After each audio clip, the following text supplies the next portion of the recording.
మీకు కవిత కూడా అక్కడికి వచ్చి ఆ టైంలో మీరు ఎందుకు ఈ లంగ రాజకీయాలు దొంగ రాజకీయాలలో మీరు పెద్ద పెద్ద వాళ్ళు రాహుల్ గాంధీ లాంటి వాళ్ళతో పనిచేసిన మీరు ఒక ఎమ్మెల్యే టికెట్ ఎందుకు సాధించలేకపోయినారు? యాక్చువల్గా ఏమైందంటే ఇప్పుడు టీడీపీ కాంగ్రెస్ మహాకూటమి ఆయన చూసిండ్రు అప్పుడు 18లో ఆ కూటమితోటి ఏమైందంటే ఇప్పుడు పెద్దపల్లి అభివృద్ధి చెందిందా చెందలేదా అంటే ఏం చెప్తారు మీరు? 1,00,000 కోట్ల పైన టర్న్ ఓవర్ ఉన్నటువంటి జిల్లా ఏదన్నా ఉంది అంటే రంగారెడ్డి, హైదరాబాద్ తర్వాత నేనైతే పెద్దపల్లి తర్వాతనే వేరే ఏదైనా ఉంటాను. దాన్ని సరైన రీతిలో ముందు చూపు తోటి అభివృద్ధి జరగలేదు, ఎవరు ఆ దిశగా కూడా పోతలేరు అనేది నేను బల్లగుద్ది చెప్పలేను. అంత స్వార్థ రాజకీయం, స్వార్థపరులు. 98-99 కోట్ల టెండర్లు పిలిచి 1,200 కోట్ల ఇసుక మీరు గవర్నమెంట్కి మీరు గండి కొడతలేరా? ఎన్నికల ముందు కాంగ్రెస్ వదిలిపెట్టి బీజేపీలోకి వచ్చినారు. కాంగ్రెస్ కంటే బీజేపీ బెటర్ అనుకున్నారా? ఎందుకు వచ్చినారు బీజేపీలోకి? వాళ్ళు చేసే విధానాలు అవన్నీ కూడా దుర్మార్గంగా ఉన్నాయి కాబట్టి. అసలు ఎవరికి చదువు రానుకి టికెట్ ఇచ్చి వాడు ఎమ్మెల్యే ఎంపీ అయినాక ఏం చేస్తాడని, కానీ ఎమ్మెల్యే ఎందుకైనా అంటే ఏం చేస్తామంటే అర్థం కాదు. వారసత్వ రాజకీయాల్ని మీరు కరెక్ట్ అంటారా రాంగ్ అంటారా? ఏం చెప్తారు? ప్రతి ఒక్కడు తెల్ల బట్టలు వేసుకుని కద్దరు బట్టలు వేసుకున్నాడు అంతా నాయకుడు అయిపోతున్నాడు, బెదిరించుడు, వసూలు చేసుడు. నమస్తే, వెల్కమ్ టు హిట్ టీవీ. నేను నరేష్. నీళ్లు నిధులు నియామకాల పునాదులపై ఏర్పడింది తెలంగాణ. ఈరోజు మన ముఖ్య అతిథి తెలంగాణ మలిదశ ఉద్యమం ప్రారంభం కంటే ముందే 2007-8లో రాజకీయ నేపథ్యం ఉంది, కానీ రాజకీయాలకు దూరంగా ఉన్నత చదువులు చదువుకొని అమెరికాలో వ్యాపారంలో స్థిరపడ్డారు. కానీ తెలంగాణ ఏర్పడాలి, తెలంగాణ రావాలి అనే ఉద్దేశంతో తెలంగాణ డెవలప్మెంట్ ఫోరాన్ని ఏర్పాటు చేసి ఎన్ఆర్ఐ అసోసియేషన్ కూడా పెట్టి 2007లోనే అమెరికా డల్లాస్లో తెలంగాణకు సంబంధించిన కార్యక్రమాలు చేశాడు. అక్కడికి కవిత వెళ్ళింది. ఇన్ఫ్యాక్ట్ కవిత తెలంగాణ జాగృతి ఆధ్వర్యంలో చేసిన కార్యక్రమాలన్నీ కూడా అమెరికాలో డల్లాస్లో చూసిన కార్యక్రమాలు చూసి ఇన్స్పైర్ అయ్యి చేసినవే. సో ఇది ఒక ఎక్స్క్లూజివ్ ఇంటర్వ్యూ అనే చెప్పుకోవాలి. మనతో పాటు ఆయన ప్రస్తుతం భారతీయ జనతా పార్టీ పెద్దపల్లి జిల్లాలో ఒక కీలక నాయకుడిగా వ్యవహరిస్తున్నారు. ఆయనే గొట్టిముక్కల సురేష్ రెడ్డి. మాట్లాడదాం. సురేష్ రెడ్డి గారు నమస్తే. నమస్కారం అండి. సో చాలా ఇంట్రెస్టింగ్ విషయాలు మీతో తెలుసుకోవాలని ఉంది. నిజంగా ఆశ్చర్యం వేస్తుంది. అంటే తెలంగాణ రావాలని ఆకాంక్షించిన వారు చాలామంది ఉన్నారు. సో మీరు కూడా అంటే మా రీసెర్చ్లో మీరు కూడా పెద్దలు ప్రొఫెసర్ జయశంకర్ గారితో, కోదండరామ్ గారితో, ఇన్ఫ్యాక్ట్ కేసీఆర్తో కూడా కూర్చొని ఆ టైంలో మాట్లాడినారు. తెలంగాణ రావాలని బాగా ఆకాంక్షించినారని కూడా తెలిసింది.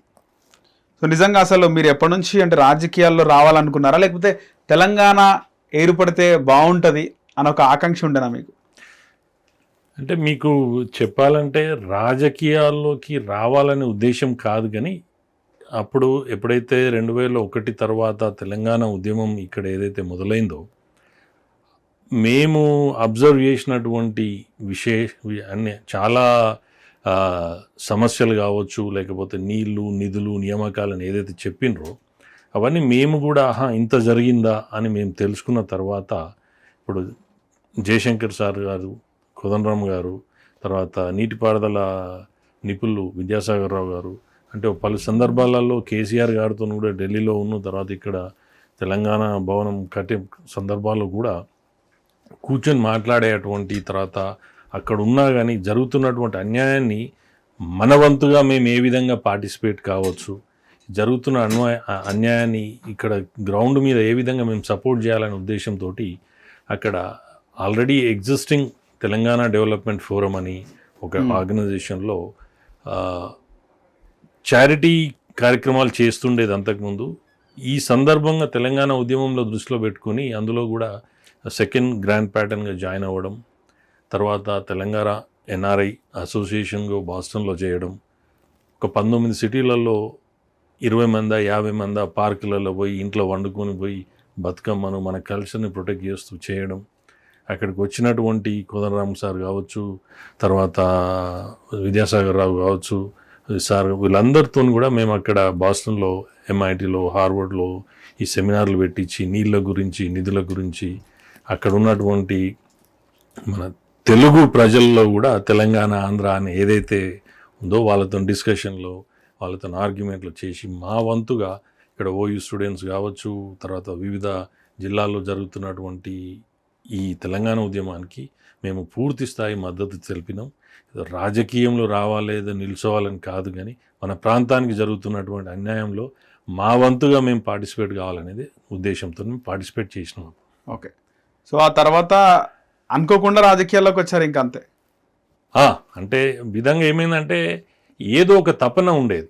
సో బేసిక్గా ఏమైందంటే ఏదో చెయ్యాలి అనే తపనతోటి ఉంటే, ఇప్పుడు మాకు మారుమూల గ్రామం మా నేటివ్ ప్లేస్, ఇది జూలపల్లి మండల్ పెద్దాపూర్ గ్రామం, ఇప్పుడు ఉన్నటువంటి ప్రస్తుత పెద్దపల్లి జిల్లా పెద్దపల్లి కాన్స్టిట్యున్సీ. మా పెద్దనాన్నగారు కూడా అక్కడ నుంచి 78 to 83లో ఎమ్మెల్యేగా ఉండే అక్కడ.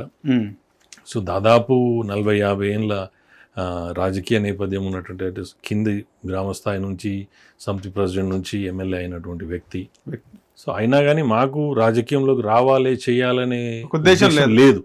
కానీ ఏదో మంచి చేయాలి, ఏదో బాగుపడాలి, విద్య, వైద్యం, ఉపాధి విషయంలో మా వంతుగా మేము ఏం చేస్తే బాగుంటుంది అంటే చిన్న చిన్నగా మాకు తెలియకుండానే పార్టిసిపేట్ అయితే దాని ఇంపాక్ట్ పెద్దగా కనపడేసరికి మాలాంటి వాళ్ళు చట్టసభల్లో ఉంటే విద్య, వైద్యం, ఉపాధి విషయంలో ఇంకా చాలా బాగా చేయొచ్చు అనే ఒక ఉద్దేశంతో అరే వస్తే బాగుంటుంది.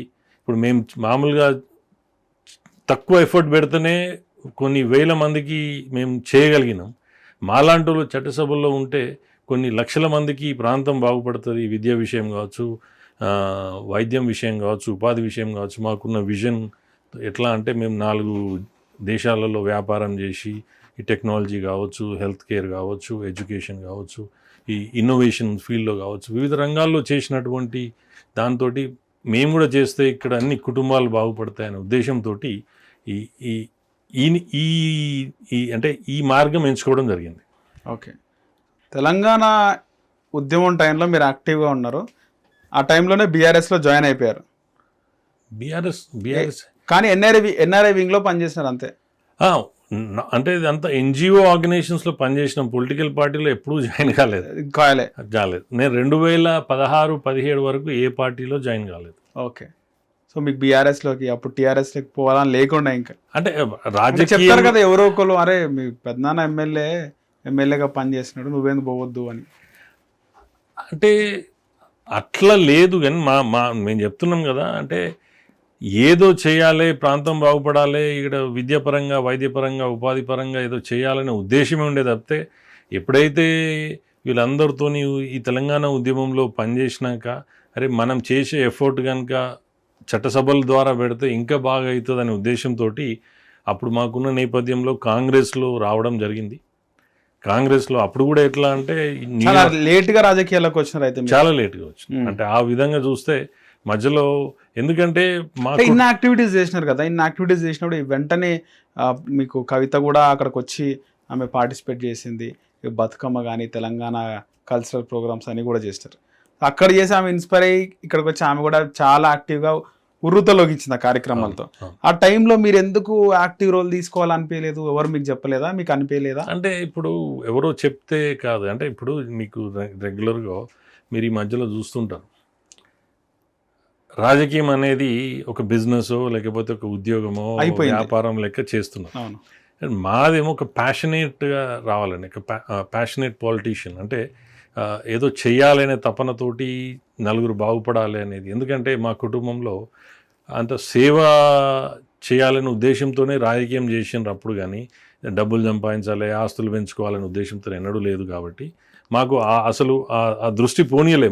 మా పెద్దలు కూడా అదే మీరు రాజకీయంలోకి వస్తే ఇక్కడ జరుగుతున్నటువంటి ఈ లంగ రాజకీయాలు, దొంగ రాజకీయాలలో మీరు ఇముడుతారా లేదా అనే ఉద్దేశంతో దూరం పెట్టింది మమ్మల్ని. ఓకే. సో ఇది నా సొంతగా నేను రియలైజ్ అయ్యి ఇట్లా చేస్తే బాగుంటుందనే ఉద్దేశంతో వచ్చిందే, కానీ అప్పుడు మాకు అసలు రాజకీయం దృష్టి పెట్టుకొని రాజకీయంలో పోటీ చేయాలి, రావాలంటే అప్పుడు వచ్చేది ఉంటే వేరే తీరు ఉంటుండే అప్పుడు, కానీ ఆ ఉద్దేశం లేదు. తర్వాత ఏంటంటే ఎప్పుడైతే తెలంగాణ వచ్చినాక, కాంగ్రెస్ నేపథ్యం ఉన్నటువంటి కుటుంబం నుంచి వచ్చినాక, న్యూయార్క్ను కాలిఫోర్నియాలో అప్పుడు ఓవర్సీస్ కాంగ్రెస్ కోఆర్డినేటర్గా నేను కో-కన్వీనర్గా ఉంది. కాబట్టి రాహుల్ గాంధీ గారు వచ్చినప్పుడు అక్కడ మేము ఆర్గనైజ్ చేసినాం. కాబట్టి ఏది న్యూయార్క్లోను కాలిఫోర్నియాలో అది చేసుకొని పార్టీ మారుతున్నది మీలాంటి వాళ్ళు రావాలి అని చెప్తే మేము వచ్చి కింద గ్రౌండ్ మీద పని చేసుకొని అప్పుడు మొదలు పెట్టినాం. ఇప్పుడు కాంగ్రెస్ లోకి ఎంట్రీ ఇచ్చినారు. అప్పుడు ఎంట్రీ ఇచ్చినాం. మీ పెద్దనాన్న గారు కూడా కాంగ్రెస్ గతంలో ముందు నుంచి కాంగ్రెస్. రైట్.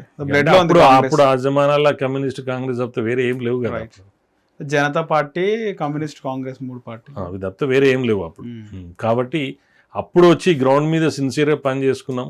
ఇక అప్పుడు వచ్చిన తర్వాత ఏమైందంటే ఈ పొలిటికల్ ఈ కూటమిలు అది చేసి పేరు అనౌన్స్ చేసి కట్ చేయడము, ఈ పార్టీకి వెళ్ళడం ఆ పార్టీకి వెళ్ళడం తోటి ఇక మాకు కూడా ఏంటంటే 2018లో అంటే మీరు అమెరికాలో చేసే కార్యక్రమాలు చూసి రాహుల్ గాంధీ ఆయన మాట విని పార్టీలో వెళ్ళడము, ఇన్ఫ్యాక్ట్ చాలామంది అంటే బీఆర్ఎస్ కానీ కాంగ్రెస్ నాయకులు కానీ అక్కడ అమెరికాలో వస్తే మీ ఇంట్లో ఉంటారు, అక్కడ స్టే చేస్తారని కూడా తెలిసింది. సో అంత దగ్గర పరిచయాలు ఉండి పెద్ద పెద్ద వాళ్ళు రాహుల్ గాంధీ లాంటి వాళ్ళతో పనిచేసిన మీరు ఒక ఎమ్మెల్యే టికెట్ ఎందుకు సాధించలేకపోయినారు? సాధించలేకపోవడం అని కాదు, యాక్చువల్గా ఏమైందంటే ఇప్పుడు టీడీపీ కాంగ్రెస్ మహాకూటమి ఆయన చూసిండ్రు అప్పుడు 18లో. ఆ కూటమి తోటి ఏమైందంటే అక్కడ ఉన్నటువంటి వ్యక్తి మాజీ ఎమ్మెల్యే, ఓకే, తర్వాత ఈ టీడీపీ నుంచి కాంగ్రెస్లో జాయిన్ అయినారు.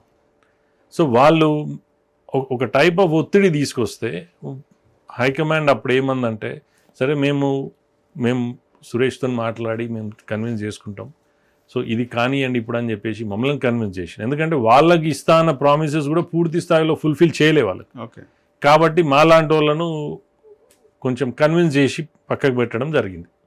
అయినా కానీ ఏమైంది, గెలిచే సీట్ను ఓడగొట్టుకున్నాం. అప్పుడు మాకు ఇస్తే గెలవాల్సిన పరిస్థితి సీట్ను ఓడిపోయినారు. ఆల్మోస్ట్ మీకు అనౌన్స్ చేసారు టికెట్, టీవీలలో పేరు వచ్చింది, వచ్చిందాన్నే తర్వాత లాస్ట్ మినిట్లో నెల రోజుల ముందు టికెట్ అనౌన్స్ చేసిండ్రు. ఓకే, ఇప్పుడు ముఖ్యమంత్రి అప్పటి టీపీసీసీ వర్కింగ్ ప్రెసిడెంట్, అప్పుడు వర్కింగ్ ప్రెసిడెంట్ అప్పుడు తను వర్కింగ్ ప్రెసిడెంట్ ఉండే. వాళ్ళంతా టీడీపీ నుంచి మీరు అప్రోచ్ కాలే రేవంత్ రెడ్డిని, టికెట్ నాది, నేను పని చేసిన అవన్నీ చూసింది కదా, సర్వేలు ఉన్నాయి, అన్ని అయిపోయినాయి. ఎట్లాగో వాళ్ళకు ఒక అడ్వాంటేజ్ ఉంటుంది. ఇప్పుడు మేము ఫస్ట్ ఎంట్రీ ఇస్తున్నాం, వాళ్ళేమో అప్పటికే ఒకసారి ఆయన ఎమ్మెల్యే చేసిండు, తర్వాత నిల్చుంటే డిపాజిట్ రాలేదు, అయినా మళ్ళీ టికెట్ ఇచ్చినప్పుడు అపోజ్ చేయలేదా? రాహుల్ గాంధీ వరకు అన్ని చేసినాం, రాహుల్ గాంధీ వరకు అన్ని చేసినాం. అందుకే అంత లేట్ అయింది కదా. నెల రోజుల ముందు ఎలక్షన్ ఏమన్నాడు రాహుల్ గాంధీ? ఏమన్నాడు అంటే మీరు అక్కడ ఎవరైతే కమిటీ ఈ కన్వీనర్ ఉన్నారో, ఇది ఈ ఎలక్షన్ కమిటీ కన్వీనర్, వాళ్ళకి కన్విన్స్ చేసి మేము మాట్లాడతాం, మీరు కానివ్వండి అని వాళ్ళకు మీరు పోయి చేసుకోండి అని చెప్తే మమ్మల్ని కన్విన్స్ చేస్తే అప్పుడు ఇక్కడ హైదరాబాద్లో ఇప్పుడు ఉన్నటువంటి మన ఎవరు డికే శివకుమార్ గారు, తర్వాత అంతకుముందు పుడుచ్చేరి చీఫ్ మినిస్టర్ గారు ఉండే. ఓకే, సో వారందరూ వచ్చి మమ్మల్ని కూర్చొని కన్విన్స్ చేసి ఇంకా మీకు 18లోనే నేను చాలా అధికారంలోకి వస్తే చాలా పదవులు ఉంటాయి, ఇంకా నామినేటెడ్ పోస్టులు ఉంటాయి, అవన్నీ కూడా చూసుకోవచ్చు, మీలో ఉంటే వాళ్ళు అవసరము, తొందరపడకండి, ఓపిక పట్టండి, మీరు ఇప్పుడే వస్తున్నారు కదా అని నానా రకాల చేస్తే సరేలే మనం కూడా చేద్దాంలే, ఎట్లయితే పార్టీ గెలిస్తే బాగుంటుంది అనే ఉద్దేశంతో కొంచెం వెనుకకు జరగడం జరిగింది. రైట్, పార్టీకి పనిచేస్తారు ఇంకా చేసిన. సో ఇప్పుడు పెద్దపల్లి అభివృద్ధి చెందిందా చెందలేదా అంటే ఏం చెప్తారు మీరు? ఇప్పుడు మీకు చెప్పాలంటే అల్లు నోట్ల శని అన్నట్టు, అన్ని ఉన్న అల్లు నోట్ల శని అన్నట్టు. ఇప్పుడు ఎట్లున్నదంటే నేను అబ్జర్వ్ చేసింది ఒక కామన్ సెన్స్ పెట్టి ఈ 4 దేశాల్లో వ్యాపారం చేసి అక్కడ ఉన్నటువంటి సహజ వనరులే కావచ్చు, మీకు ట్రాన్స్పోర్టేషన్ యాక్సెసే కావచ్చు, తర్వాత మీకు ఉన్నటువంటి ఇండస్ట్రియల్ కారిడారే కావచ్చు, ఆ జిల్లాకు సంబంధించి నేనైతే అభివృద్ధి కాలేదని చెప్తాను. ఇంకా చాలా స్కోప్ ఉంది. రంగారెడ్డికి తీసిపోకుండా డెవలప్ చేసే అంత అటువంటి రెవెన్యూ స్కోప్ ఉంది అక్కడ. కానీ దాని దురదృష్టం ఏంటంటే ఒక ముందు చూపుండి విజనరీ ఉన్నటువంటి నాయకులు లేక గత 20-25 ఏళ్ళను చూస్తే అంత స్వార్థ రాజకీయం, స్వార్థపరులు, ఓ కార్యకర్తను పట్టించుకుంటూ లేడు, తర్వాత ఏమైనా కానీ చెప్పేదొకటి చేసేదొకటి, ఇటువంటి చేసి ఎలక్షన్ల టైంలో చేసే జిమ్మికులు, రైట్. సో ఇటువంటివి తప్పితే నిజంగా పని చేసి సంపాదించుకుంటే వేరే తీరు ఉంటుంది. చేయడము, బయటికి కనబడడం ఒకటి, చేసేది ఒకటి. కాబట్టి తప్పకుండా పెద్దపల్లి కాన్స్టిట్యున్సీకి పెద్దపల్లి జిల్లాకి చాలా అంటే చాలా స్కోప్ ఉంది డెవలప్ కానీకి. అంటే దాదాపు 1,00,000 కోట్ల పైన టర్న్ ఓవర్ ఉన్నటువంటి జిల్లా ఏదన్నా ఉంది అంటే రంగారెడ్డి, హైదరాబాద్ తర్వాత నేనైతే పెద్దపల్లి తర్వాతనే వేరే ఏదైనా అంటాను. అంత అక్కడ వచ్చే ఫండ్స్ ఎటు పోతున్నాయి, అక్కడ విద్య విషయంలో ఏమవుతుంది, వైద్య విషయంలో ఏమవుతుంది, ఉపాధి విషయంలో ఏమవుతున్నది, అక్కడ సిఎస్ఆర్ ఫండ్స్ ఎటు పోతున్నాయి, అక్కడ సహజ వనరులను ఏ విధంగా దోపిడీ జరుగుతున్నది. సో ఇవన్నీ కూడా భయంకరమైనటువంటి అంటే దుర్మార్గంగా పాలన జరుగుతుంది తప్పితే ఒక సామాన్యునికి లాభమయ్యే విధంగా అయితే లేదు. ఇన్ని రోజుల్లో పాలకులు గతంలోంచి కూడా సింగరేణి ఉంది, పెద్దపల్లిలో ఎన్టీపీసీ ఉంది, రామగుండం ఎరువుల ఫ్యాక్టరీ ఉంది, రైల్వే కనెక్టివిటీ ఉంది.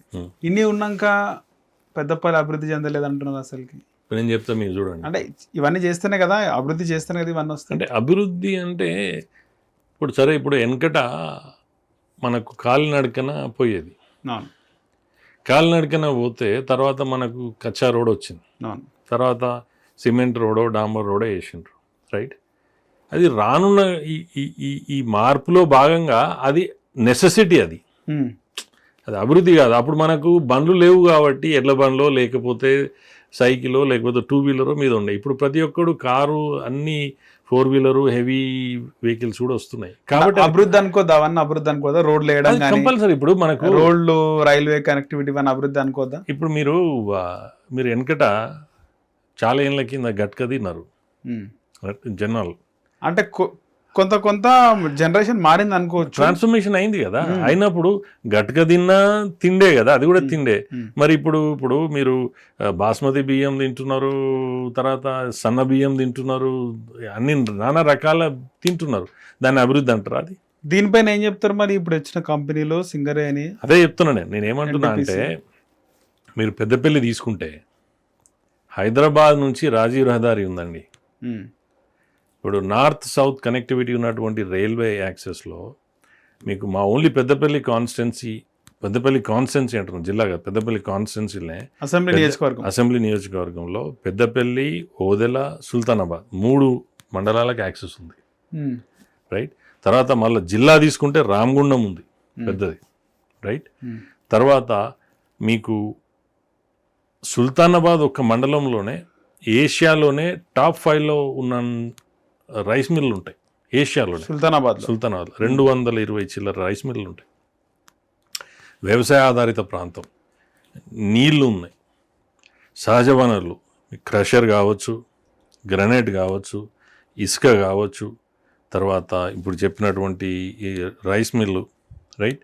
ఇంకా కొంచెం అరగంట దూరం పోతే మాకు ఇండస్ట్రియల్ కారిడార్, ఎన్టీపీసీ, సింగరేణి, తర్వాత ఆర్ఎఫ్సిఎల్, సిమెంట్ ఫ్యాక్టరీ. సో ఇట్లా చెప్పుకుంటూ పోతే మీకు బ్రహ్మాండమైనటువంటి సహజ వనరులతోటి కూడుకున్నటువంటి ఒక జిల్లా కాన్స్టిట్యున్సీ ఏదైనా ఉన్నదా అంటే పెద్దపల్లి.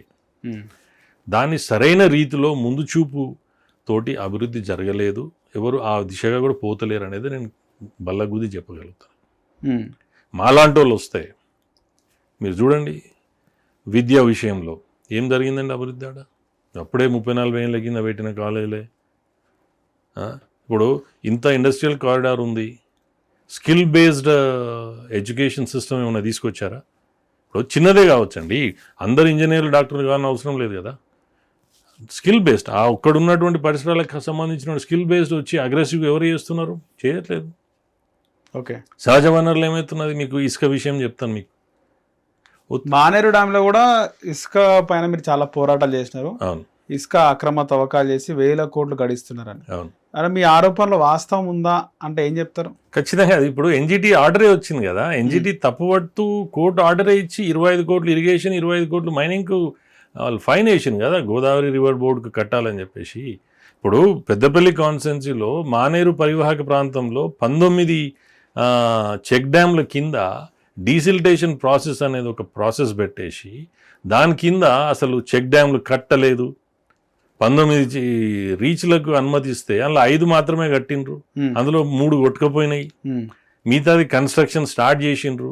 ఆల్రెడీ చెక్ డ్యామ్లు అయిపోయినాయి, మేము వచ్చిన నీటి ప్రవాహంతో ఇసుక అనేది పేరుకపోయింది కాబట్టి డీసిల్టేషన్ తీయాలన్నారు. కానీ డీసిల్టేషన్ ప్రాసెస్ అనేది కమర్షియల్ బేసిస్ మీద తీయరాదు. అవును. ఓన్లీ ఏది వృత్తులకు, కుల వృత్తులకో చుట్టుపక్కలకు సంబంధించిన వాటికే తీసుకునే పరిస్థితి.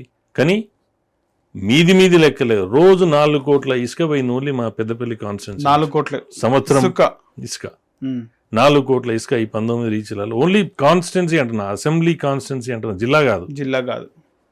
అంటే మీరు అర్థం చేసుకోండి, 1200 కోట్ల ఇసుక ఒక్క సంవత్సరంలో పోయింది. పోలీసు వాళ్ళతో కొట్లాడినాం.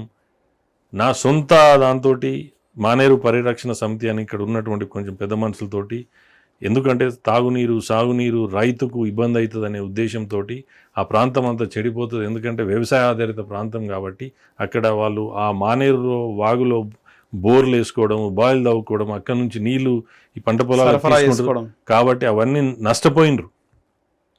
మీరు ఈ పొల్యూషన్ అని, తర్వాత రోడ్లు ఖరాబ్ అవడం అని, ఇవనేది అవి చిన్న విషయాలు. అక్కడ బతుకు తెరువుకే ముప్పు వచ్చింది. కాబట్టి దాన్ని సీరియస్గా తీసుకొని మేము డ్రోన్స్ యూజ్ చేసి అక్కడ విజువల్స్ క్యాప్చర్ చేసి వాళ్ళు చేసే ప్రతి ఒక్కటి అన్ని తీసుకొచ్చి రిపోర్ట్ సబ్మిట్ చేసి. రిస్క్తో కూడిన పని కదా. అంటే ఈ ఏదైతే ఉసుక తవ్వకాలు కానీ, గ్రానైట్ ఇవన్నీ కూడా పెద్ద తలకాయలు ఉంటాయి. అవును. మీరు మళ్ళీ డ్రోన్స్ ఉపయోగించినారు, ఒక ఏమంటారు సీక్రెట్ గా మీరు అంతా కూడా. సీక్రెట్ ఏం పబ్లిక్ గానే చేసినాం, సీక్రెట్ ఏం లేదు. అంటే ఇది ఒక మిషన్ లాగా తీసుకొని చేయడము, దొంగలను పట్టించినట్టే కదా. పట్టించిన అందుకే కదా. ఇప్పుడు రిస్క్ అనిపించలేదా మీకు? రిస్క్ ఏం కాలేదా? అనిపించింది. కానీ ఇప్పుడు మేము చేసేదాంట్లో ఇవన్నీ కాలేదా? అంటే ఇప్పుడు మీకు ఇంకో విషయం చెప్పాలంటే ఏంటంటే, ఇప్పుడు ఇందులో దొంగ నాయకులు ఉంటారు ఎట్లాగో. అవును. ఇప్పుడు ఆ నాయకులు ఏం చేస్తారు, కనబడేదో ఒకటి చెప్తారు మీదికి, కానీ వెనక ఇసుక కాంట్రాక్టర్లతో కుమ్ముక్కై వాళ్ళు చేసుకున్నారు. బయటకు వచ్చి మాత్రం మీద మాట్లాడారు. బెదిరింపులు రాలేదా పెద్ద తలకాల నుంచి? అంటే రాలేదనే చెప్పొచ్చు. ఇప్పుడు మాకైతే రాలేదు. వచ్చినప్పుడు ఎట్లా హ్యాండిల్ చేశారు? మీ కుటుంబం అంతా అమెరికాలో ఉంది. అవును. మీరు ఇక్కడ. అవును. ఇప్పుడు రావడం పోవడము రిస్క్. అరే ఫ్యామిలీ మొత్తము, భార్య పిల్లలు అమెరికాలో ఉన్నారు, నేను వచ్చిపోతున్నా, ఇవన్నీ మాకు అవసరమా అని అనిపించిందా? అంటే నేను పోరాటం చేసే దాంట్లో నీతి, నిజాయితీ, నిబద్ధత ఉంది కాబట్టి మనం ఒకటి ఎంచుకున్నాం కాబట్టి దాన్ని ఖచ్చితంగా చేయాలి, న్యాయం జరగాలి. నేనేమంటున్నా అంటే నా ఉద్దేశం ఏంటంటే, నీతి నిజాయితీగా ఉండరంటారా? నీతి నిజాయితీని జనాలు, ప్రజలు అబ్జర్వ్ చేస్తున్నారు అంటే వాళ్ళు ఏమనుకున్నా, నేను ఎంచుకున్నాను, నా నేపథ్యం చెప్తున్నాను. ఇప్పుడు నేను వాళ్ళతోని నాకు ఎవరైతే నాకు తోడుగా ఉన్నారో వాళ్ళు ఉన్నారు. అందులో మధ్యలో పోయేటోళ్ళు పోయినరు, వచ్చేటోళ్ళు వచ్చారు, అవన్నీ జరిగినాయి. కానీ నేనేమంటున్నా అంటే, నేను ఎంచుకున్నది ఏదైతుందో దానివల్ల నలుగురికి లాభం అవుతుంది. వ్యవసాయ ఆధారిత ప్రాంతము, రైతుకు ఇబ్బంది అవుతుంది, తాగునీరు సాగునీరు ఇబ్బంది అవుతుంది. దీని ఆల్టర్నేట్ ఉంది.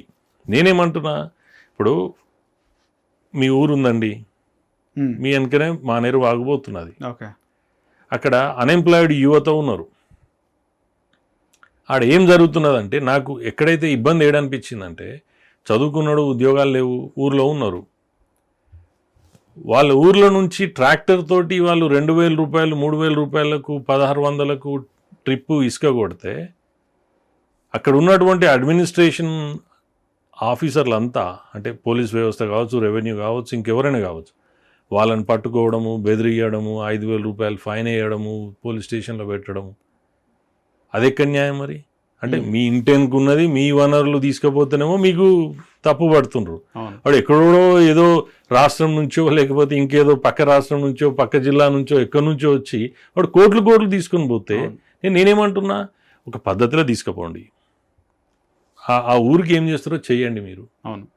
నేను అనేది ఏంటంటే అభివృద్ధి చేయండి మీరు. ఇప్పుడు ఎవరైనా బాగుపడాల్సిందే. వనరులు అనేది ఒకనొక టైంలో తీయాల్సిన రీతిలో తీయాల్సిందే, వద్దని ఎవరు ఆపుతలేరు. కానీ మీరు అన్ని దొంగ రిపోర్ట్లు సబ్మిట్ చేసి, ఒక DLS district level sand committee అని పెట్టేసి, అన్ని తప్పుడు రిపోర్ట్లు పెట్టేసి, అలా 10 మంది డిపార్ట్మెంట్లు ఇంక్లూడ్ చేసి, ఎవరో ఒక డిపార్ట్మెంట్ అయితే తప్పు పడతారని 10 డిపార్ట్మెంట్లు పెట్టేసి, ఈ డిపార్ట్మెంట్ మాకు తెలియదు, ఆ డిపార్ట్మెంట్ ఇచ్చిందని ఈ డిపార్ట్మెంట్ ఇచ్చిన ఒకరొకరు చేసుకొని కాంట్రాక్ట్లు ఇవ్వడం. ఇదెక్కడ న్యాయం అండి? 98-99 కోట్ల టెండర్లు పిలిచి 1200 కోట్ల ఇసుక మీరు గవర్నమెంట్కి మీరు గండి కొడతలేరా? ఇప్పుడు సహజ వనరులు ఎవరి అండి? పెద్దపల్లి ఆ సంబంధించిన ఊరి ఆ కాన్స్టెన్సీ ఆడ లాభం రాకుండా ఎవడో కాంట్రాక్టర్కి పెడితేనే నేను చెయ్యమను. ఏం చేస్తాను? ఎంతవరకు సక్సెస్ అయినారంటే ఏం చెప్తారు? పూర్తిగా సక్సెస్ అయినా నేను. ఇప్పుడు బంద్ అయింది పెద్దపల్లి కాన్స్టెన్సీలో ఇసుక తీయడం బంద్ అయింది. 25 కోట్ల ఫైన్ ఇరిగేషన్ డిపార్ట్మెంట్కి, 25 కోట్ల ఫైన్ మైనింగ్ డిపార్ట్మెంట్కి నేషనల్ గ్రీన్ ట్రిబ్యునల్ ద్వారా ఆర్డర్స్ ఇచ్చిండ్రు. ఈ ప్రభుత్వంలోనే అరికట్టినారా? గత ప్రభుత్వంలో కూడా గత ప్రభుత్వంలో ఉమ్. 2024లో వచ్చింది అది ఇప్పుడు order. కూడా అంటున్నారు కదా రేవంత్ రెడ్డి, ఇసుక మాఫియా కానీ గ్రనైట్ దొంగతనాలు కానీ ఇవన్నీ అక్రమంగా తరలిస్తే కఠిన చర్యలు ఉంటాయని అంటున్నారు. మీకు తెలియదు ఏమున్నదండి, చెప్పేది ఒకటి చేసేది ఒకటి. నమ్మకం లేదు రేవంత్ రెడ్డి మీద. లేదు ఇప్పుడు ఏమైంది, ఇప్పుడు నిన్న కూడా నేను మా సుప్రీం ఇప్పుడు ఇక్కడ ఏమైందంటే గత ప్రభుత్వం ఉన్నప్పుడు విచ్చలవిడిగా ఇసుక జరిగింది, మీరు అన్ని చూసిండ్రు. గత ప్రభుత్వంలో టీఆర్ఎస్ ప్రభుత్వం, బీఆర్ఎస్ ప్రభుత్వంలో ఆ సిరిసిల్ల నేరెళ్ళ విషయం కావచ్చు, ఇంకెక్కడైనా కావచ్చు, దారుణంగా అసలు మీరు ఎక్కడ అసలు ఎంత భయంకరంగా చేసిండ్రు అనేది. సో దాన్ని దృష్టిలో పెట్టుకొని మీరు ఇప్పుడు చూస్తే సుప్రీంకోర్టులో ఇప్పుడు కాంగ్రెస్ గవర్నమెంట్ వచ్చినాక అక్కడ ఉన్నటువంటి లీగల్ కౌన్సిల్ ఏదైతే బాగాలేదని చెప్పేసి కొత్త లీగల్ కౌన్సిల్ పెట్టేసి సుప్రీంకోర్టు పోయి స్టే తెచ్చుకున్నారు. నేను మళ్ళీ సుప్రీంకోర్టు పోయి నేను కూడా అప్పీల్ చేశాను. ఇప్పుడు వాళ్ళు ఫైన్ కట్టాలని డెడ్ లైన్ ఇచ్చిండ్రు ఎన్జిటి నుంచి, దాని మీద స్టే తెచ్చుకున్నారు వాళ్ళు. స్టే తెచ్చుకొని దాని ఇంకా నడుస్తున్నది. ఈ మధ్యలోనే మొన్ననే నేను నిన్ననే మా అటార్నీతో వకీల్తో మాట్లాడితే Jammu Kashmir national highway authority వాళ్ళు అక్కడ చేస్తే సుప్రీంకోర్టు ఆర్డర్ ఇచ్చింది. ఏది ఎన్విరాన్మెంటల్ క్లియరెన్స్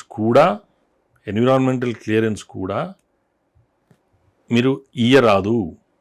ఇచ్చేది ఉంటే ఒకవేళ ఆ ఏదైతే నదిలో కానీ ఇంకెక్కడైతే మీరు ఇసుక తీస్తారో అది మళ్ళీ సంవత్సరం లోపు ఏ విధంగా మళ్ళీ రికవర్ చేయగలుగుతారు చెప్పాలా, చేసి స్టడీ చేసి ఆధారాలతోటి డేటా చూపెడితే కానీ ఎన్విరాన్మెంటల్ క్లియరెన్స్ ఇవ్వచ్చు. అప్పటి వరకు ఎన్విరాన్మెంటల్ క్లియరెన్స్ ఇవ్వద్దని మొన్న రద్దు చేసిండ్రు. అది అంత నేను ఇది 20 ఈ వారం రోజుల కింద చెప్తున్నా నేను. ఓకే, కాబట్టి ఇప్పుడు ఇంకా రానున్న రోజుల్లో మేము మళ్ళీ సుప్రీంకోర్టులో పోవడమే, ఈ టీఎస్ఎండిసి కానీ ఈ ఎవరైతే ఇవన్నీ చేస్తున్నారో దాని మీద పోరాటం కొనసాగుతుంది, అట్లేం ఆపేదేం లేదు. ఓకే, సో ఈ పెద్దపల్లి పక్క పెడితే మీరు అమెరికాలో ఉన్నప్పుడు కాంగ్రెస్ పార్టీ అధికారంలో ఉన్నప్పుడు ఉద్యమం జరుగుతుంది.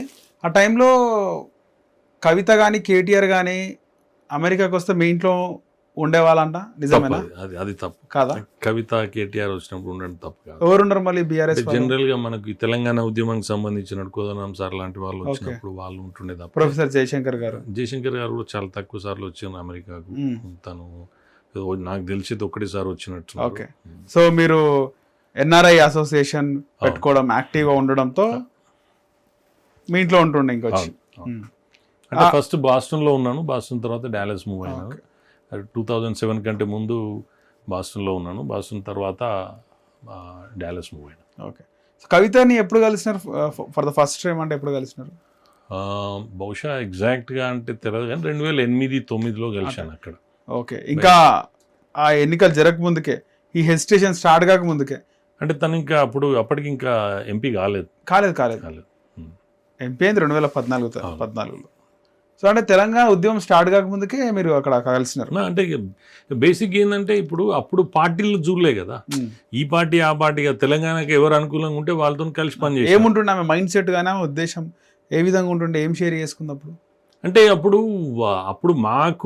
నేను మాట్లాడిన దాంట్లో, నాకు తెలిసిన దాంట్లో, నాకు అనిపించింది ఏంటంటే బతుకమ్మను అమెరికాలో వైట్ హౌస్లో గుర్తింపు తీసుకురావాలి, దాన్ని ఒక మనది అఫీషియల్ ఫెస్టివల్గా రికగ్నైజ్ చేయాలనే ఉద్దేశంతో ప్రయత్నం చేసినప్పుడు నేను కాదు, తను చేసిండ్రు. ఓకే, ఆమె కవిత గారు చేసినప్పుడు మేము షేర్ చేసుకున్నప్పుడు ఆ విషయాలు తను చెప్పింది అనమాట. ఓకే, సో అక్కడ ఫస్ట్ కార్యక్రమం జరిగింది బతుకమ్మకు సంబంధించి.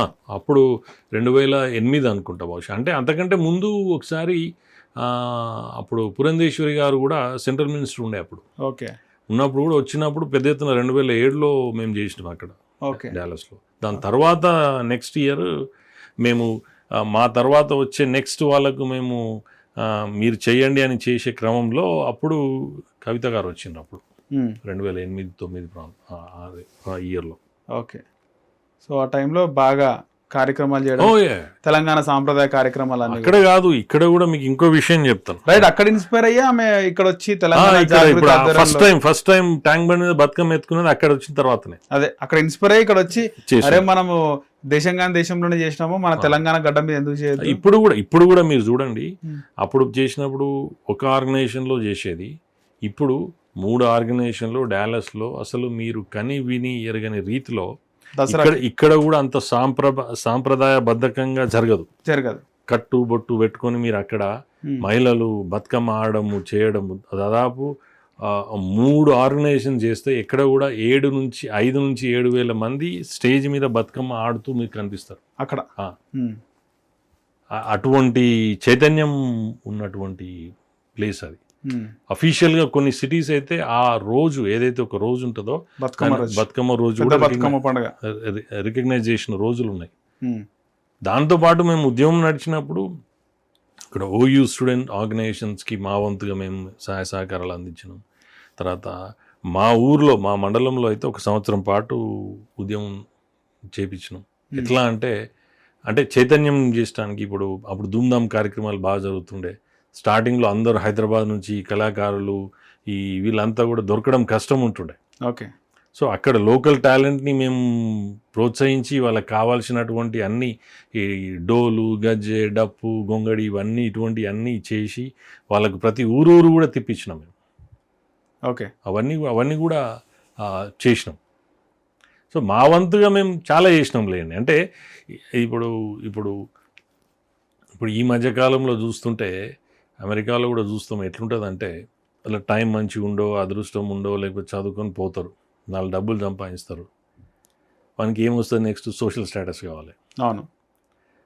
రాగానే స్టేజ్ మీద పిలవాలి, మైక్ ఇవ్వాలి, వానికి షాలో కప్పాలి. ఇచ్చినాక ఆర్గనైజేషన్ ఏం చేస్తుంది, అందరు $5,000 $10,000 అందరు వసూలు చేస్తారు. అవును. వాడు నెక్స్ట్ టైం అయితే దానికి అరే నేను ఎమ్మెల్యే కావాలి ఎంపీ కావాలంటాడు, హైదరాబాద్కి వచ్చి లేకపోతే తెలంగాణ ఎక్కడన్నా వచ్చి. సో వాళ్ళది ఎట్లుంటుంది, వాళ్ళ ఊరికి పోతే అంటే నేను ఏమంటున్నాను కించపరచట్లేదు, రైట్. బట్ ప్రాక్టికల్గా ఎవరైనా రాదలుచుకున్నారైనా ఎవరు ఉన్నోళ్ళైనా కానీ వాస్తవాలు చెప్తున్నాను నేను. ఎందుకంటే మేము గ్రౌండ్ మీద ఈ బాధలు అనుభవిస్తున్నాం కాబట్టి చెప్తున్నాను నేను. కింద వచ్చినాక వాళ్ళ ఊరికి పోతేనే వాళ్ళని గుర్తుపట్టరు. ఓకే. అక్కడ మాత్రం ఒక థాట్ వస్తుంది మైండ్లో. ఊరికి వచ్చినాక ఎవరు అంటే నేను పలానాను కొడుకును పలానా ఆయనను అని చెప్తే కానీ గుర్తుపట్టరు.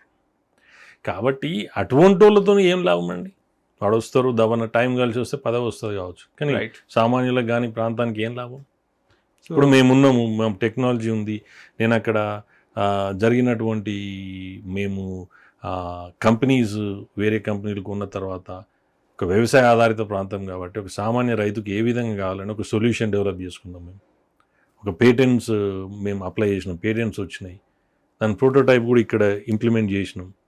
సరే ఇక్కడ ఉన్నటువంటి ఆర్థిక రిసోర్సెస్ సరిగ్గా లేక మాలాంటి వాళ్ళను సరైన రీతిలో వినియోగించుకోలేరు కావచ్చు, మేము వెనక ముందు అవుతున్నాం తప్పితే. ఇప్పుడు మూసీ మీద కావచ్చు, మిషన్ భగీరథకు సంబంధించినటువంటి డిస్ట్రిబ్యూషన్ సిస్టమ్ కావచ్చు, కెనాల్ ఆటోమేషన్ కావచ్చు, ఇవన్నీ మేము చేసి చూపెడుతున్నాం. అంటే మా వంతుగా మేము ఒక రైతుకు ఏ విధంగా చేయాలని ఒకటి రియల్ టైం ప్రాబ్లమ్ని సాల్వ్ చేసినాం మేము. రైట్. మీ సొంత నియోజకవర్గంలో అంటే అక్కడ నియోజకవర్గంలో మీ గ్రామం అభివృద్ధి కోసం పాటుపడాలి, పార్టీలో తిరిగి కష్టపడి టికెట్ వచ్చే టైంకి వర్గపోరుతో టికెట్ రాకపోవడం నిరాశను కలిగించిందా మీకు? ఖచ్చితంగా. ఎందుకంటే మేమేమో సిన్సియర్గా, మాకేమో ఈ లంగ పనులు దొంగ పనులు స్ట్రాటజీలు అంటే స్ట్రాటజీ ఉన్నా కానీ ఏదో సిన్సియర్గా పోతాం. కానీ ఇప్పుడు మాకేందంటే ఎత్తుపల్లాలు లేవు రాజకీయాల్లో, ఎత్తుపల్లాలు చేయడం రాదు అంటే రాదు. వాస్తవంగా చెప్పాలంటే రాదు. ఎందుకంటే ఒకరి నాశనం కోరుకోం కదా, ఒకరి చెడు కోరుకోం, సిన్సియర్గా కొట్లాడతాం. నేనేమంటా సర్వే పెట్టండి, నాకంటే మంచోడు వస్తే ఆయనకే ఇవ్వమని చెప్తున్నాం.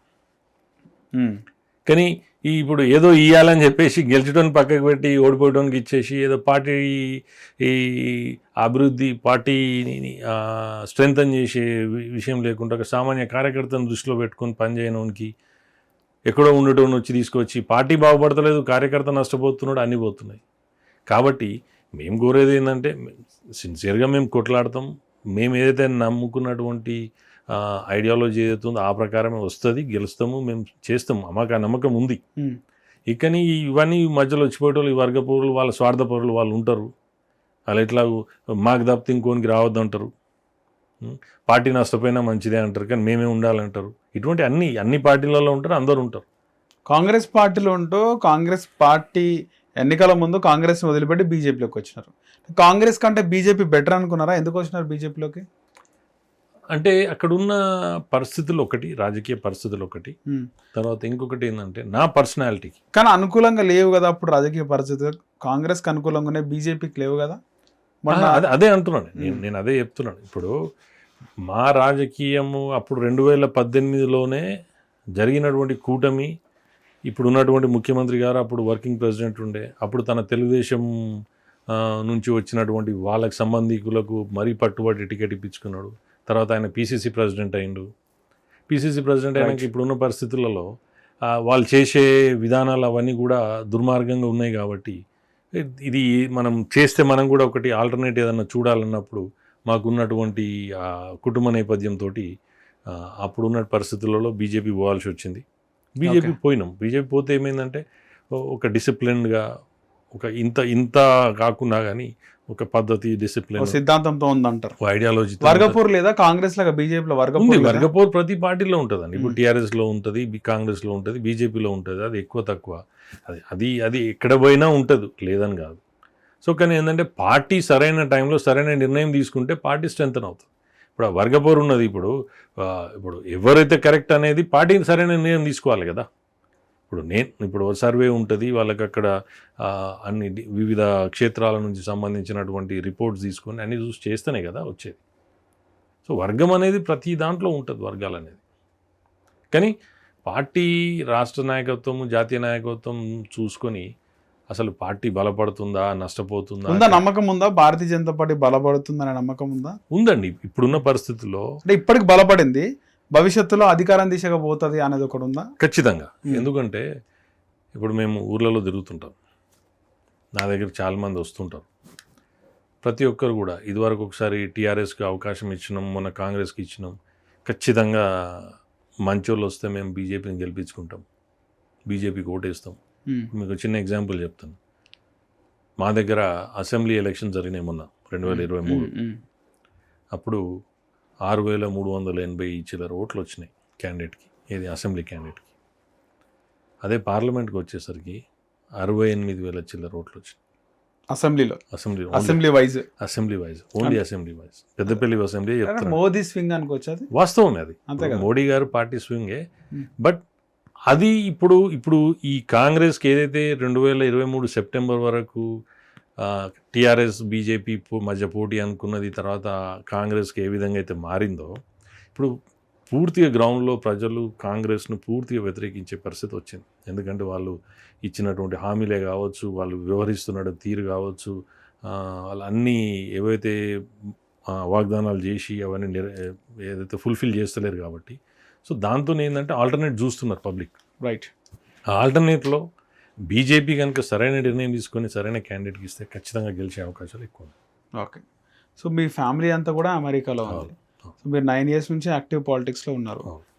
అమెరికా నుంచి రావడం, పోవడం, తిరగడం ఇవన్నీ కూడా చేస్తున్నారు. అంటే ఎందుకు రిస్క్ అనిపిస్తలేదా? అంటే లగ్జరీ లైఫ్లో వదిలేసుకొని ఎందుకు తిరుగుతున్నా, ఏమొస్తుంది అనేది ఎప్పుడన్నా మీకు అనిపించిందా మీ మైండ్కి? అంటే బేసిక్గా నేను ఎక్కువ ఉండడమే ఇక్కడ ఉంటుంది. నేను ఎప్పుడో ఒకసారి పోతుంటాను అంతే. వాళ్ళు వస్తుంటారు, నేను ఎప్పుడో. ఫ్యామిలీ అంతా అమెరికాలో, ఎందుకంటే పిల్లలు వాళ్ళ చదువు వాళ్ళు అక్కడే పుట్టింది కాబట్టి వాళ్ళు అక్కడే, వాళ్ళని డిస్టర్బ్. ఎందుకు ఇవన్నీ అనిపిస్తుందా? ఎందుకు ఇవన్నీ పాలిటిక్స్ మనకు అవసరం అనిపించింది ఎప్పుడు? అట్లనేం లేదు, కానీ బాధ అవుతుంది. ఇప్పుడు ఏదంటే ఇప్పుడు జరుగుతున్నటువంటి పరిణామాలతోటి, అరే ఇప్పుడు గుర్తింపు మనకు రావాల్సినటువంటి స్థాయిలో గుర్తింపు రావట్లేదు. మనం నిజంగా నిస్వార్థంగా మనం ఈ ప్రాంతం డెవలప్ అవుతుంది కదా, మనం చేయగలుగుతాం కదా. ఎందుకంటే మనం ఒక 4 దేశాలలో వ్యాపారం చేసినాము, మనం పని చేసినాము, చూసినాము. ఇప్పుడు మనకు లాంగ్వేజ్ బ్యారియర్ కూడా మాకు లేదు. సో మేము నేషనల్ లెవెల్ లీడర్షిప్ కావచ్చు, లేకపోతే ఇంటర్నేషనల్ లీడర్షిప్ కావచ్చు, మేము ప్రజెంటేషన్స్ ఇవ్వగలుగుతాం. ఎందుకంటే మేము కంపెనీలు పెట్టుకున్నాం, ప్రజెంటేషన్స్ ఇచ్చినాము, అక్కడ ఉన్న ప్రాబ్లం ఏంది, సొల్యూషన్ ఏంది, ఎవరిని ఎట్లా కన్విన్స్ చేసుకోవాలి అనేది కూడా మాకు ఉంటుంది. కాబట్టి మాకు అవకాశం వస్తే ఇప్పుడు వ్యవసాయాధారిత ప్రాంతం, ఫుడ్ ప్రాసెసింగ్ ఇండస్ట్రీస్ తీసుకురావచ్చు. ఇప్పుడు సింగరేణి ఉంది, ఎన్టీపీసీ ఉంది. ఇప్పుడు మొత్తం టెక్నాలజీ, ఇప్పుడు ట్రాన్స్ఫర్మేషన్లో ఆధునీకరణ చేయొచ్చు, లోకల్ వాళ్ళకు ఎంప్లాయ్మెంట్ ఇప్పించవచ్చు, స్కిల్ బేస్డ్ ఇన్స్టిట్యూషన్స్ తీసుకురావచ్చు. రైట్. సో ఇవన్నీ సహజ వనరులు ఉన్నాయి, దాంతోపాటు ఆ ప్రాంతాన్ని డెవలప్ చేసుకోవచ్చు. అసలు ఎవరికి చదువు రానునికి టికెట్ ఇచ్చి వాడు ఎమ్మెల్యే ఎంపీ అయినాక ఏం చేస్తాడండి? రైట్. అంటే నేను వేరే ఉద్దేశం అని కాదు, కానీ ముందు చూపు ఉండాలి కదా. రైట్. ఇప్పుడు మళ్ళీ ఎమ్మెల్యే ఎందుకు అవుతున్నట్టు అని అర్థం కాదు. ఎమ్మెల్యే ఎందుకంటే ఇప్పుడు చాలా మట్టుకు ఎట్లుంటే ఎమ్మెల్యే కావాలంటే ముందట సెక్యూరిటీ ఉండాలి, ఇది కుయ్యి అనుకుంటా పోవాలి, ప్రోటోకాల్ ఉండాలి, షో ఆఫ్ చేయాలి. కానీ ఎమ్మెల్యే ఎందుకైనా అంటే ఏం చేస్తామంటే అర్థం కాదు. సరే, మళ్ళీ అంటే బీజేపీలో మళ్ళీ టికెట్ రాకపోతే రాజకీయాలను వదిలేసి అమెరికాకి పరిమితం అయిపోతారా? సురేష్ రెడ్డి ఏం చెప్తారు? లేదు, అట్లేం లేదండి. ఇప్పుడు ఒకసారి నమ్ముకున్నాం, లాంగ్ టర్మ్లో ఓపిక ఉంది, ఇన్ని రోజులు ఓపిక పట్టినాం, పార్టీని పట్టుకొని ఉంటాం, పార్టీతో ఉంటాం, చూస్తాం సరైన టైంలో మాకు అవకాశం వస్తుందని చెప్తాం. ఖచ్చితంగా నెక్స్ట్ దాంట్లో బరిలో ఉంటామనే నమ్మకమే ఉన్నది, ఖచ్చితంగా పోటీ చేస్తామనే నమ్మకమే ఉంది. ఓకే. సో భవిష్యత్తులో అమెరికాలో స్థిరపడ్డ మీలాంటి వాళ్ళు, ముఖ్యంగా ఎన్ఆర్ఐలు రాజకీయాల్లోకి రావాలనుకుంటే మీరు ఇచ్చే సలహా ఏంది?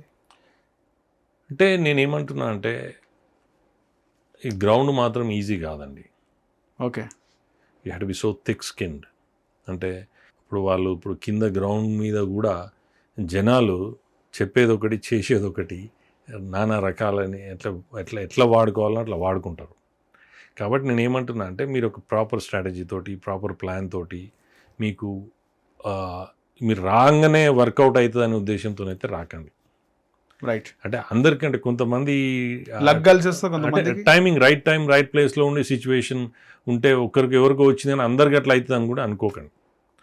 కాబట్టి ఇండియాకి ఎప్పుడైతే 2014 నుంచి బీజేపీ ప్రభుత్వం వచ్చిందో మేము చూస్తున్నాం కదా, 98 నుంచి మేము చూస్తున్నాం యూఎస్లో కానీ వివిధ దేశాల్లో అప్పుడున్నటువంటి పరిస్థితి ఇప్పుడున్నటువంటి పరిస్థితి చాలా డిఫరెన్స్ ఉంది.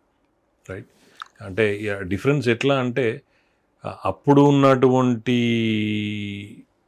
ప్రాధాన్యతకు ఇప్పుడున్నటువంటి ప్రాధాన్యతకు చాలా కనబడుతుంది. ఓకే. కాబట్టి నేను ఏమంటున్నా అంటే ఇప్పుడు ప్రపంచంలోనే ఏ నిర్ణయం తీసుకున్నా, ముఖ్యమైన నిర్ణయం తీసుకుంటే భారతదేశంని కన్సిడరేషన్లకు తీసుకోకుండా నిర్ణయం జరిగే పరిస్థితి లేదు. ఓకే. కాబట్టి మనం ఆ స్థాయికి ఎదిగినాం. ఇప్పుడు మళ్ళా రానున్న రోజుల్లో బ్రిక్స్ ఏదైతే ఉందో, ఎస్పెషల్లీ మళ్ళీ అందులో రష్యా కావచ్చు, ఇండియా కావచ్చు, చైనా కావచ్చు, మీకు బ్రెజిల్, సౌత్ ఆఫ్రికా, ఈ కంట్రీస్ అన్నీ కూడా చాలా కీలక పాత్ర పోషిస్తాయి. కాబట్టి రానున్న రోజుల్లో బయట దేశాలలో ఉన్న వాళ్ళు కూడా రాజకీయమే కాకుండా వ్యాపార విషయంలో కూడా ఇండియాకి మంచి ఫ్యూచర్ ఉంటుంది, బ్రైట్ ఫ్యూచర్ ఉంటుంది. అంటే మీరు ఏ రంగం ఎంచుకున్నా మీకు. కాబట్టి మీరు రాజకీయంలో కూడా ప్యాషనేట్ పాలిటీషియన్గా రండి. ఏదో బిజినెస్ పరంగానో లేకపోతే అదొక ఉద్యోగం లెక్కనో లేకపోతే వ్యాపారం లెక్కనో చూసుకొని వస్తే అది వర్కౌట్ అవుతుంది, కానీ లాంగ్ టర్మ్లో మాత్రం పనిచేయదు. సో చాలా వరకు యువత రాజకీయాల్లోకి రావాలని చాలామంది నాయకులు అంటుంటారు. కానీ యువత రాజకీయాల్లోకి వచ్చినా యువతకు టికెట్లు రాకుండా తాత పొలిటీషియన్ ఉండి తండ్రి పొలిటీషియన్, ఇప్పుడు నేను పొలిటీషియన్, రాజకీయ నాయకుల వారసులకే టికెట్లు వస్తుంటాయి అన్ని రాజకీయ పార్టీ నాయకుల్లో. మనం చూసినాం మొన్న కూడా కాంగ్రెస్లో చాలా మంది పోటీ పడితే బీఆర్ఎస్లో చాలా మంది పోటీ పడ్డారు. చాలా ఉద్యమకారులే కాకుండా పార్టీ కోసం పనిచేసిన వాళ్ళు ఎవరికి టికెట్ రాలే. కానీ కాంగ్రెస్లో చూస్తే కొంతమంది నాయకుల కొడుకులకు కూడా ఎమ్మెల్యే టికెట్లు, ప్రభుత్వ పదవులు వచ్చినాయి. సో ఎట్లా చూస్తారు ఈ తాత, తండ్రి, కొడుకు ఈ వారసత్వ రాజకీయాల్ని? మీరు కరెక్ట్ అంటారా, రాంగ్ అంటారా, ఏం చెప్తారు? అది నేనేమంటున్నా అంటే అది ఏ కోణంలో కూడా ప్రోత్సహించొద్దండి. అది చాలా తప్పది. వారసత్వ రాజకీయాలు అర్హతలు ఉన్నోళ్ళకి చేయాలి. నేను అందుకే అంటున్నా, పూర్తి స్థాయిలో కూడా మనం చెయ్యొద్దు అని కూడా చెప్పలేదు. అర్హత ఉండి వాళ్ళు సమాజానికి ఉపయోగపడతారు అనే క్రమంలో ఖచ్చితంగా ప్రోత్సహించాల్సింది. అట్లని చెప్పేసి కూడా ఇప్పుడు యువత రాజకీయాలకు రావాలని అవగాహన లేకుండా, ముందు చూపు లేకుండా జెండా పట్టుకొని చేసుకొని ఇప్పుడు ప్రతి ఒక్కడు తెల్ల బట్టలు వేసుకొని కద్దరు బట్టలు వేసుకున్నాడు, అంతా నాయకుడు అయిపోతున్నాడు, బెదిరించుడు, వసూలు చేసుడు, రాజకీయం అంటేనే ఈజీ అయిపోయిన అనే పరిస్థితిలో ఉన్నోళ్ళు కరెక్ట్ కాదు కదా. అట్లని చెప్పేసి వాళ్ళు వచ్చేసి నాకు టికెట్ రాలేదు, నేను 10 ఏళ్ళ నుంచి జెండా మోస్తున్నా అంటే అర్హత కూడా కావాలి కదా. ఇప్పుడు విద్య కావాలి. మీరు ఎందుకు రాజకీయ నాయకుడు అవుతారు? ఇప్పుడు చాలామందిని మీరు అడగండి, నేను ఛాలెంజ్ చేస్తా, ఎమ్మెల్యే ఎందుకైనా అడగండి. మీరు 119 కాన్స్టిట్యున్సీలు ఉన్నాయి కదా, అందులో నేను 60 to 70% ఎవరిగా ఎందుకు ఎమ్మెల్యే అయినా అర్థం కాదు. అంతే. అటువంటిది ఎందుకండి చేసుడు? అంటే ఆ పదవి పక్క అడ్డం పెట్టుకొని సంపాదించు. అంతే మరి. ఇప్పుడు వాళ్ళు అంటే అదే ఒక వ్యాపారం లెక్కనో అదొక ఉద్యోగం లెక్కనో వాళ్ళు చూస్తున్నారు. నేనేమంటున్నా అంటే పని చేసి బాగుపడడం వద్దంటే ఎవరు వద్దంటారని సమాజం కూడా హర్షిస్తుంది కదా. ఇప్పుడు మీకు పదవి ఇచ్చిండ్రు, మీకు సంసారం ఉంటుంది, మీకు భార్య పిల్లలు ఉంటారు, మీకు ఉంటుంది, మీరు చేయండి. కానీ ఒక నీతి నిజాయితీ కొంచెం ఉంటుంది కదా. మరీ దుర్మార్గంగా సామాన్యుడు పొట్టగొట్టి సామాన్యుడు నాశనం అయ్యేటట్టు చేసి సామాన్యుని అన్ని ఆస్తులు పోయేటట్టు వాడిని బెదిరించి భయపెట్టి వాడిని భూమి గుంజుకొని లేకపోతే వాడిని బెదిరించో చేస్తారు కరెక్ట్ కాదు కదా. నేను అనేది ఏంటంటే మీకు ఉంటుంది, మీకు పిల్లలు ఉంటారు, మీకు సంసారం ఉంటుంది, చేయండి, పని చేసుకుంటూ బాగుపడండి, ఎవడొద్దంటాడు. రైట్. మీ భవిష్యత్ కార్యాచరణ ఏంది? అదే నేనేమంటున్నాను, ఇప్పుడు ఇదే రీతిలో పార్టీలో కొనసాగుతాను. రైట్. పార్టీ ఏ బాధ్యత ఇచ్చినా బాధ్యత సక్రమంగా నెరవేరుస్తాను. ఇప్పుడు రానున్న ఎలక్షన్లో ఖచ్చితంగా పోటీ చేయాలనే ఉద్దేశంతోనే ఉన్నాను, పోటీ చేస్తాను. పార్టీ కూడా ఇస్తుందనే ఆశతోనే ఉన్నాను నేను. కాబట్టి నేను ఏదైతే నమ్ముకున్నానో విద్య విషయము, వైద్య విషయము, తర్వాత ఉపాధి సంబంధించిన విషయాల్లో నాకు అవకాశం వచ్చినప్పుడు ఆ మార్పు అనేది ఏందో ఏ విధంగా ఉంటుందని కూడా చూస్తారు. ఎందుకంటే పెద్దపల్లి అనేది అన్ని హంగులు ఆర్భాటాలతో ఉన్నటువంటి జిల్లా, కాన్స్టిట్యున్సీ కూడా. అవకాశం వస్తే మాలాంటి వాళ్ళకి అవకాశం వచ్చి ముందు చూపు అవకాశం వచ్చి అవగాహన ఉండి చేసేటోళ్ళకు ధీటుగా రంగారెడ్డి, హైదరాబాద్ తర్వాత తెలంగాణలో ఏదైనా జిల్లా ఉన్నది అంటే పెద్దపల్లి ముందు వరుసలో ఉండేటట్టు చూసేటువంటి ఒక ఆశ ఉంది, చేస్తామనే నమ్మకం ఉంది. సురేష్ రెడ్డి గారు, మీరు అంటున్నారు కరెక్టే, కానీ అక్కడ వాక్యూమ్ ఉందంటారా? ఉన్న నాయకులు కాకుండా కొత్త నాయకుడికి అవకాశం ఇచ్చే వాక్యూమ్ కానీ ప్రజలు ఆ విధంగా ఆలోచిస్తారంటారా? ఖచ్చితంగా. నేను చెప్తున్నా కదా మీకు ఇప్పుడు ఈ పాడ్కాస్ట్ ద్వారా చెప్తున్నాను, బీజేపీ టికెట్ ఇస్తే నేను గెలుస్తానండి. రైట్. ఖచ్చితంగా గెలుస్తాను. రైట్. ఎందుకంటే వ్యక్తిగతంగా నేను ఒక క్రెడిబిలిటీ తెచ్చుకున్నాను, నాకు ఒక ఇమేజ్ అనేది బిల్డ్ చేసుకున్నాను నేను. అదేంటంటే జరుగుతున్నటువంటి పరిస్థితులు బట్టి అనుకూలంగా నాకు లేక ఇబ్బంది అవుతుంది తప్పితే ఆడ నాయకులు లేరా, వాక్యూమ్ ఉన్నదా? ఉన్నారు. వాక్యూమ్ ఎవరైనా అడుగుతారండి, ప్రతి ఒక్కరు అడుగుతారు. రైట్. ఇప్పుడు టికెట్ అడగడంలో తప్పులేదు, పార్టీ సరైన టైంలో సరైన నిర్ణయం తీసుకోవాలి. ఇప్పుడు కాంగ్రెస్ ఉంది, ఇప్పుడు గత 10 ఏళ్ళు బీఆర్ఎస్ ఎమ్మెల్యే ఉండే, ఏం చేసిండండి? ఇప్పుడు కాంగ్రెస్ ఎమ్మెల్యే. కాంగ్రెస్ ఇప్పుడున్న కాంగ్రెస్ ఎమ్మెల్యే కూడా 2000 ఎర్లీ 2000 నుంచి రాజకీయంలో ఉన్నాడు. చెప్పు నాకు ఘనత చెప్పు, ఏం తెచ్చిండు ఆ ఎమ్మెల్యేని, ఏం తెచ్చింది చెప్పండి. సో కాబట్టి ఇప్పుడు ప్రజలు మార్పు కోరుకుంటున్నారు, మాలాంటి వాళ్ళకి అవకాశం ఇచ్చే ఆస్కారం ఉంది. రైట్. ఖచ్చితంగా రాబోయే రోజుల్లో మీరు అనుకున్న విధంగా ఎమ్మెల్యేగా రాణించాలి, మీరు కోరుకుంటున్న అభివృద్ధి అంతా కూడా జరగాలని మనస్ఫూర్తిగా కోరుకుంటూ సెలవు తీసుకుంటున్నాను హిట్ టీవీ నుంచి. థ్యాంక్ యూ అండి, ఈ అవకాశం ఇచ్చిన హిట్ టీవీకి హృదయపూర్వక ధన్యవాదాలు. రైట్, ధన్యవాదాలండి. హిట్ టీవీ యాప్, ఇందులో short news, live news, entertainment shows, movies, digital magazines తో పాటు మీ జిల్లా వార్తలను కూడా ఫ్రీగా చూడొచ్చు. ఇంకెందుకు ఆలస్యం, వెంటనే హిట్ టీవీ యాప్ ని డౌన్లోడ్ చేసుకుని ఫ్రీగా ఎంటర్టైన్మెంట్ పొందండి. Hit TV app. Hit TV app. Please download hit TV app. Hit TV app ని ఫ్రీగా డౌన్లోడ్ చేసుకొని ఎంజాయ్ చేయండి. మీకు నచ్చిన ఎంటర్టైన్మెంట్ కోసం హిట్ టీవీ యాప్ ని ఫ్రీగా డౌన్లోడ్ చేసుకొని ఎంజాయ్ చేయండి. హిట్ టీవీ యాప్ ని డౌన్లోడ్ చేసుకుని ఆస్వాదించండి, ఆశీర్వదించండి. ఇంతమంది సెలబ్రిటీలు హిట్ టీవీ యాప్ ని డౌన్లోడ్ చేసుకోండి అని చెప్తున్నారంటే ఎంత మంచి యాప్ ఆలోచించండి. అమెరికా అమెరికా అమెరికా అమెరికాలో చదవాలనుకునే వాళ్ళకి విశ్వసనీయమైన పేరు మన శౌర్య కన్సల్టెన్సీ. UK లో 1 year masters, UK లో 1 year masters, 2 years work permit up to 5 years visa. Contact Saurya Consultancy. Contact 89851 89851.